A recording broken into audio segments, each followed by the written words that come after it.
আজকের গল্প আরও বিকর্ণ চাই। লেখা ও পাঠ অমিতাভ রায়। পরিবেশনা রবিবারে ও অবসরে গল্প পাঠ। রাজনীতির আঙিনায় স্বর চড়েছে আকাশে বাতাসে। এসআইআর শব্দটা বা শব্দসমূহ নতুন করে আবার আলোড়িত করেছে এই রাজ্যের অনেকেরই মন। পুরো কথাটা স্পেশাল ইন্টেন্সিভ রিভিশন। উচাটন হয়েছে সেই সব মন যারা মাঝে মধ্যে অলিক কল্পনার দাসত্বে মাথা নত করে।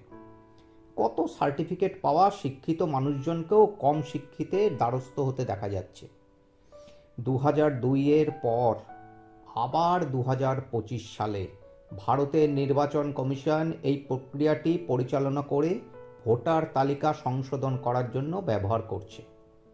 অনেকেই বিভ্রান্ত এবং চিন্তিত, কারণ তারা জানেন না যে 2019 সালের নাগরিকত্ব সংশোধনী আইনের অধীনে ভারতীয় নাগরিকত্ব পরীক্ষা করার জন্য ভোটার তালিকা থেকে নাম বাদ দেওয়া হলেও নাগরিকত্ব স্বয়ংক্রিয়ভাবে বাতিল হয় না। পরিস্থিতি অনেকটা সবার দেখা পাঠশালার ঘণ্টা পড়ার পর চিৎকার আর দৌড়দৌড়ি। রাজনীতির সমাজে আর একটা দিকও আছে। সারাটা বছর ধরেই কম বেশি সে প্রক্রিয়া চলে, দলবদল। নেতার সাথে নীতির কথা কিছু কিছু ক্ষেত্রে ব্যতিক্রমী হয়ে যায়।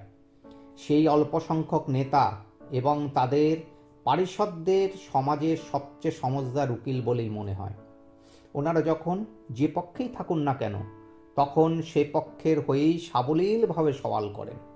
বিপক্ষের ভালো কাজকে মান্যতা দেওয়া বা নিজের দলের ভুলের বিরুদ্ধে আওয়াজ তোলা আজ ব্যতিক্রমী উদাহরণ। এতে হয়তো ঠকবাজতে গা উজাড় হয়ে যাবে। এরকম বিপন্ন বা প্রায় বিলুপ্ত প্রজাতির একজন মানুষের খোঁজ গত সপ্তাহে পাওয়া গেছে।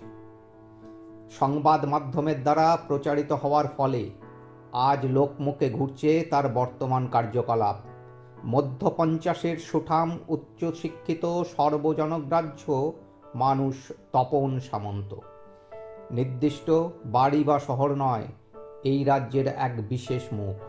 এমনকি রাজ্যসভার সদস্য বলে বাগ্মী তপন সামন্তকে দেশের অনেক মানুষও বর্তমানে চেনে। তপনের রক্ত কখনো টকবক করে ফুটলেও বাইরে শান্ত থাকতে জানে। নভেম্বর 25-এর প্রথম দিনে নিজের দলের কলকাতার সদর দপ্তর থেকে মাথা নিচু করে একাই বেরোচ্ছে। এ এক ব্যতিক্রমী দৃশ্য। সেদিন পাশে কোনো সঙ্গী সাথী নেই। গাড়ি করে প্রায় 25 কিলোমিটার দূরের বাড়িতে ফিরতে 45 মিনিট তো লাগবেই। ঘাড় ঘুরিয়ে পার্টি অফিসের ছাদের ফ্ল্যাগটার দিকে একবার তাকিয়ে নিল। চোখে ঠিক দেখলেও মনে হলো রংটা যেন একটু ফিকে হয়ে গেছে। পার্টির নেতৃবৃন্দ এই তরুণ তুর্কির কাছে জবাব চেয়েছে কেন সে বিরোধী দলের সাম্প্রতিককালের এক বক্তব্যকে নির্দ্বিধায় সমর্থন জানিয়েছে। 3 দিন বাদে এই দপ্তরেই পুরো নেতৃত্বের সামনে যুক্তিগ্রাহ্য জবাবদিহি করতে হবে।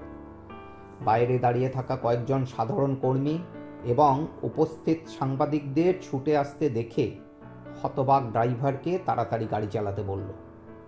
সেও বোবা হয়ে গেছে। সারাটা দিন দেখে দাদাবাবুকে ঘিরে হাজারো লোক, মুহুর্মুহু টেলিফোনে ব্যস্ত থাকে ওর কান মুখ মাথা। কিন্তু এদিন শরীরটা পেছনের সিটে এলিয়ে দিয়ে চোখ বন্ধ করল। বাড়িতে যখন পৌঁছলো তখন রাস্তায় কয়েকটা কুকুরই ডেকে উঠল। তপনের সমস্ত যুদ্ধের সাথী স্ত্রী সীমা তখনও জেগে। রাত্রি 1টা পার হয়ে গেলে সীমার খেয়ে নেওয়াটা বাধ্যতামূলক। না হলে দুজনে একসাথে খেতে বসে সংসার, পার্টি, রাজনীতির খবর আদান প্রদান করে। যার কথা দরজা দিয়ে ঢুকতে ঢুকতে প্রথমে জিজ্ঞেস করাটা আন্তরিক প্রথা, সে ততক্ষণে পাশের ঘরে ঘুমিয়ে পড়েছে। সে যেন এ বাড়ির কর্তা কর্ত্রীর অভিভাবক। জেগে থাকলে তার কথাই শুনতে হয়, মুখ দিয়ে কথার ফুলঝুরি ছোটে। সে এ বাড়ির একমাত্র মেয়ে শ্রেয়া। বর্তমানে ইংরেজি অনার্স নিয়ে কলেজে 3rd ইয়ারে পড়ছে। কলেজ ছাত্র সংসদের সাধারণ সম্পাদিকা। বাবার আদর্শে অনুপ্রাণিত, বাবাই ওর হিরো। বাবা বলে নয়, অনেক খোঁজখবর নিয়ে দেখেছে বাবা সত্যি অনেকেরই হিরো। সকালে উঠে যোগব্যায়াম করে যেমন শরীরের শিরদাঁড়াটা সোজা আর মজবুত রেখেছে, তেমনি শিক্ষা আদর্শ দিয়ে মনের মেরুদণ্ডটাও সোজা রেখেছে। 50 বছরের স্বাভাবিক চড়াই উতরায় জীবনটা পরদিন সকালে নতুন এক গ্রাফের সূচনা করল। দরজার তলা দিয়ে আসা তিনটে খবরের কাগজের একই সুর। অন্যদিন সকালে প্রথমে উঠে প্রাতঃকৃত্য এবং যোগব্যায়াম সেরে সীমাকে ডেকে তোলে। শ্রেয়া আরও ঘণ্টাখানেক পরে উঠে ঘোড়ায় জিন দিয়ে দিন শুরু করে।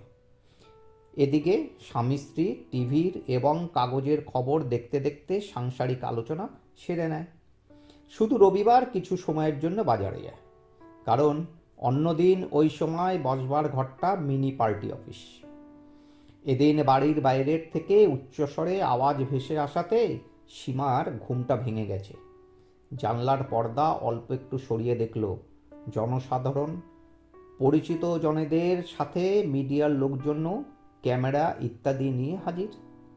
দুজনে মুখ চাওয়াচাওয়ি করল। কাগজ এবং টিভির খবর দেখে পরিস্থিতির গুরুত্বটা বুঝল। আরও বুঝল সাধারণ মানুষ এখনও সৎ নেতাকেই চায়। তপন স্বাভাবিক ছন্দেই দরজা খুলল। ভোট বা দলের বিশেষ কার্যক্রমে বাড়িতে যেমন অধিক সংখ্যক লোক হাজির হয়, এ যেন তেমনি আর কি। প্রতিবেশীদের কথা মাথায় রেখেই এ বাড়ির ধারে কাছে কোনো স্লোগান বা জটলা করা একদম নিষিদ্ধ। তবু প্রতিদিন যেসব মাঝারি বা স্বঘোষিত নেতারা আসে, তারা পরিস্থিতি বুঝতে আস্তে আস্তে ভেতরে ঢুকল। সাংবাদিকদের ভেতরে প্রবেশের অনুমতি মিলল না। তপন হাত দিয়ে মাছি তাড়ানোর মতন সব ঘটনায় যেন প্রায় উড়িয়েই দিল। শ্রেয়াও সব শুনে আধো বুঝে বাবার প্রতি ভরসা রেখেই কলেজে রওনা হয়ে গেল। সীমা দুপুরের জন্য ভাতে ভাত খাওয়ার ব্যবস্থার পাশাপাশি চায়ের ব্যবস্থাও করতে লাগলো। তপন এতে ভরসা রাখতে পারল না। বেশিরভাগ উপস্থিত মানুষই সকালে কোনো মতে হাত মুখ ধুয়েই চলে এসেছে, তাই সামনের দোকানে চা বিস্কুটের ব্যবস্থা করতে বলে দিল। সাংবাদিকরাও বাদ গেল না। যারা এ ব্যাপারে নজরদারি করে তারা তখন অতি তৎপর। 3 দিন বাদে তপনের যুক্তিপূর্ণ বক্তব্য যুক্তিগ্রাহ্য হলো না। এত কিছুর পরও 6 মাসের জন্য সাসপেন্ড হলো। টিভিতে খবর, বাড়িতে সাংবাদিকদের ঢল, এমনকি বিরোধী পক্ষের নেতারাও মাঝে মধ্যেই আসছে। অনুগত সাথীরা ওর পরবর্তী পদক্ষেপের দিকে তাকিয়ে আছে। রাজনীতিতে বিশেষত পার্টি অফিসের ভেতরেও তোলপাড় হচ্ছে। চারিদিকের বর্তমান পরিস্থিতির কথা মাথায় রেখে চায়ের দোকানে, পাড়ার ক্লাবে একটাই আলোচনা, তপন কি দলবদল করবে? উচিত অনুচিত নিয়ে হাজারো তর্ক বিতর্ক। সবাই নতুন করে আবার জানল 1985 সালে সংসদে দলত্যাগ বিরোধী আইন পাস হয় এবং 2002 সালে তা আরও জোরদার করা হয়। এই আইনের উদ্দেশ্য হল রাজনৈতিক দলত্যাগ, যা গণতন্ত্রের ভিত্তিকে দুর্বল করে, তাকে বেআইনি ঘোষণা করা এবং রাজনৈতিক স্থিতিশীলতা বজায় রাখা। এই আইন অনুসারে দলত্যাগ করলে সংসদ সদস্য বা বিধায়ক অযোগ্য বলে বিবেচিত হতে পারেন। কিন্তু তপন তো সব দিক থেকেই যোগ্য। সরাসরি দলের বর্তমান নেতৃত্বের বিরোধিতা না করে তপন তাৎক্ষণিক এক উপায় বার করল। বাড়ির বাইরে বিশেষ খবর সংগ্রহকারী সাংবাদিকদের দলকে দেখে সবাইকে ভেতরে ডাকল। একটাই মূল প্রশ্ন, দলবদল করছেন কিনা জিজ্ঞেস করায় বলল, এ প্রসঙ্গে মহাভারতের একটা গল্প বলি। দুর্যোধনের ভাই তৃতীয় কৌরব বিকর্ণ দ্রৌপদীর পক্ষে কথা বলেছিলেন এবং বস্ত্রহরণের প্রতিবাদ করেছিলেন। দুর্যোধন এবং কর্ণ তা প্রত্যাখ্যান করেন।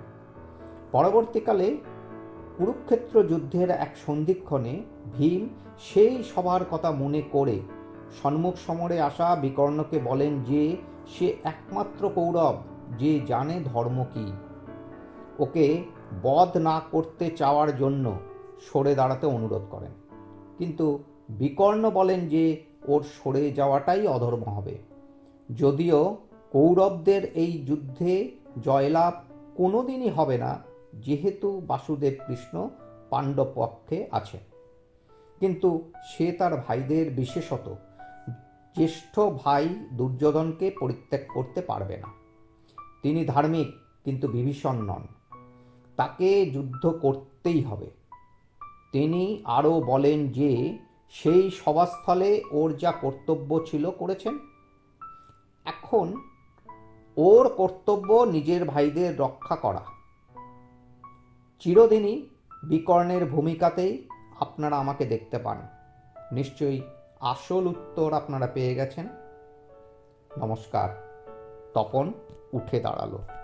পরের ঘণ্টাতেই খবরে খবরে ছয়লাভ। ঠিক সন্ধ্যের মুখেই বিশিষ্ট কয়েকজন দলীয় নেতা হাজির। তপন সমাদরে ঘরে ডাকল। একজন বিশিষ্ট নেতা পিঠ চাপড়ে বললেন, আমরা একজন প্রকৃত বিকর্ণকে নিয়ে যেতে এসেছি। তপন মুচকি এসে বলেই ফেলল, আমার মতন সমাজের নিচুতলার সংযোগকারী বিকর্ণকে ওপরতলার ধৃতরাষ্ট্র বা দুর্যোধনরা কখনোই মেনে নিতে পারে না। আর একটা বিকর্ণে সমাজ পাল্টাবে না। আমাদের আরও বিকর্ণ চাই। প্রত্যেকে তার নিজের স্তরেই সত্যের মুখ হয়ে উঠুক। তাতে দলের সাথে সমাজও সুস্থ হবে। আমরা তো তাই চাই। উত্তর পাওয়ার আগেই মোবাইলটা বেজে উঠল। তপন দেখল মোবাইলে দলের সর্বভারতীয় সাধারণ সম্পাদকের নামটা ভেসে উঠেছে। ফোনটা ধরলে জলদগম্ভীর স্বর ভেসে এলো, অন্য সব আলোচনা পরে হবে।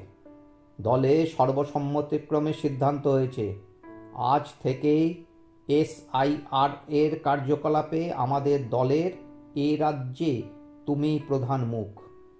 তোমার চিরাচরিত কাজের মাঝে এটা একটা অতিরিক্ত দায়িত্ব। সবাইকে জানিয়ে দেওয়া হয়েছে, পার্টিটা তোমারও। ফোনটা ছেড়েই তপন টেলিকনফারেন্সে ব্যবস্থা করতে বলল।